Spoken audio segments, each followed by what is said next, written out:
Mapagpalang araw po sa inyong lahat. Ngayon po ay araw ng Martes, ikapito ng Hulyo. Pakinggan po natin ngayon ang mabuting balita ng Panginoon. Pagbasa mula sa ikalawang aklat ng mga hari. Noong mga araw na iyon, nagsugo si Haring Senakirib ng Assyria kay Ezekias at ipinasabi ang ganito: "Huwag mo nang dayain ang iyong sarili na ang Jerusalem ay maliligtas ng pananalig mo sa iyong Diyos. Hindi lingid sa iyo kung paano nilupig ng mga hari ng Assyria ang ibang lupain. Hindi ka rin makaliligtas sa akin." Binasa ni Ezekias ang sulat na ibinigay sa kanya ng mga sugo ni Senakirib. Pagkatapos, pumasok siya sa templo. Inilatag sa kanyang harapan ang sulat at nanalangin ng ganito: "Panginoon, Diyos ng Israel na nakaluklok sa trono sa itaas ng kerubin. Kayo lamang ang Diyos ng lahat ng kaharian sa ibabaw ng lupa. Kayo ang lumikha ng langit at ng lupa. Dinggin ninyo ako, Panginoon. Narinig ninyo ang pag-alipusta ni Senakirib. Totoo nga, Panginoon, na marami nang nalupig na bansa ang mga hari ng Assyria. Nagawa nilang sunugin ang mga Diyos ng mga bansang yaon sapagkat hindi naman talagang Diyos ang mga iyon kundi mga kahoy at batong ginawang Diyos-Diyosan. Kaya nga, Panginoon, iligtas ninyo kami kay Senakirib para malaman ng buong daigdig na kayo lamang ang tangi at iisang Diyos." Si Isaías ay nagpasugo kay Ezekias at ipinasabi ang ganito: "Ipinasasabi ng Panginoon, ng Diyos ng Israel, na narinig niya ang panalangin mo."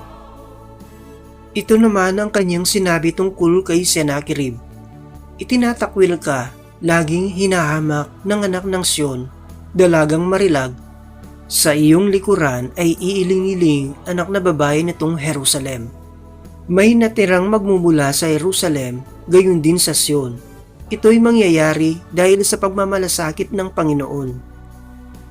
Ito naman ang sinasabi ng Panginoon tungkol sa hari ng Assyria: "Hindi siya makapapasok sa lungsod na ito ni makatutudla kahit isang palaso.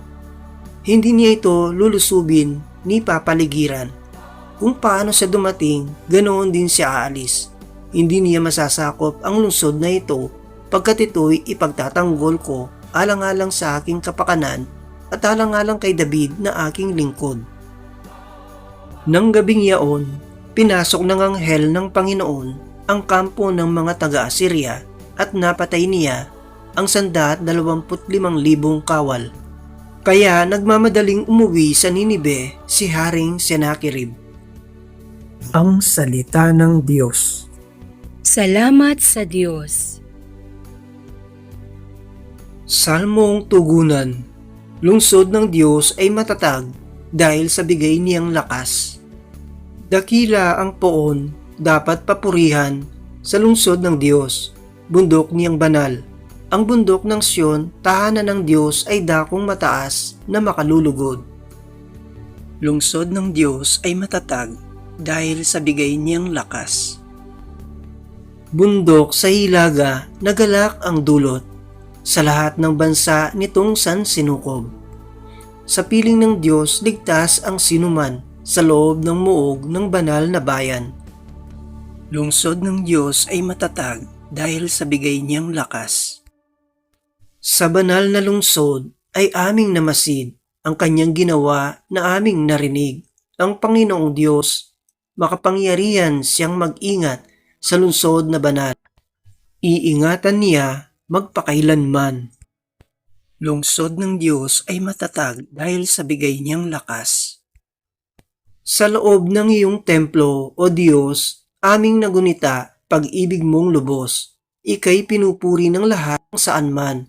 Sa buong daigdig, ang dakila'y ikaw, at kung mamamahala ay makatarungan. Lungsod ng Diyos ay matatag dahil sa bigay niyang lakas. Aleluya, aleluya. Sinabi ni Jesucristo, "Ako ang ilaw ng mundo at buhay ng alagad ko." Aleluya, aleluya. Ang mabuting balita ng Panginoon ayon kay San Mateo. Noong panahong iyon, sinabi ni Jesus sa kanyang mga lagad, "Huwag ninyong ibigay sa aso ang bagay na banal, sapagkat kayo'y babalingan at lalapain nila pagkatapos. Huwag ninyong ihagis sa baboy ang inyong mga perlas, sapagkat yuyurakan lamang nila ang mga iyon. Kaya gawin ninyo sa inyong kapwa ang ibig ninyong gawin nila sa inyo. Ito ang kahulugan ng kautusan ni Moises at ng turo ng mga propeta. Pumasok kayo sa makipot na pintuan, sapagkat maluwag ang pintuan at malapad ang daang patungo sa kapahamakan. At ito ang dinaraanan ng marami. Ngunit makipot ang pintuan at makitid ang daang patungo sa buhay. At kakaunti lang ang makasusumpong niyon." Ang mabuting balita ng Panginoon. Pinupuri ka namin, Panginoong Hesukristo.